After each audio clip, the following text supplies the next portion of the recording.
पुराने बहावलपुर में एक शानदार हवेली मौजूद है जो 19वीं सदी के अंत में एक अमीर जमींदार ने बनवाई थी। कभी यह जगह रोशनियों, मेलों और खानदानी तकरीबात से गूंजती रहती थी, मगर 1970 की दशक में यह हवेली एक के बाद एक खौफनाक वाकये के बाद वीरान हो गई। पहला हादसा उस वक्त पेश आया जब जमींदार की सबसे छोटी बेटी एक रात अपने कमरे में मरी पाई गई। उसके जिस्म पर कोई जख्म नहीं था, मगर उसके चेहरे पर शदीद खौफ का तासुर जमा हुआ था। उसके बाद नौकर एक एक करके हवेली छोड़ने लगे।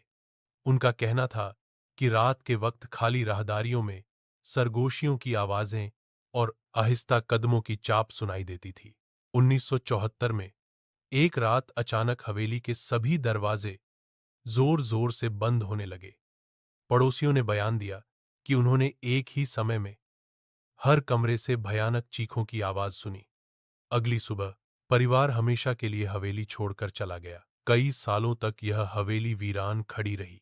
लोग रात के समय इसके करीब से गुजरने से भी डरते थे।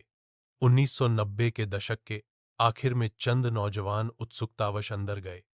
बाद में उन्होंने बताया कि उन्होंने सीढ़ियों के ऊपर एक सफेद कपड़ों में लिपटी औरत को खड़े देखा, जिसका चेहरा लंबे बालों से ढका हुआ था। जब वे भागने लगे तो एक युवक ने महसूस किया कि किसी ने उसके कंधे पर ठंडा हाथ रखा, मगर पीछे कोई नहीं था। आज यह हवेली भारी जंजीरों से बंद है। इसकी खिड़कियां टूटी हुई हैं और लोग दावा करते हैं कि रात को अंदर से मंद रोशनी की झलक दिखाई देती है।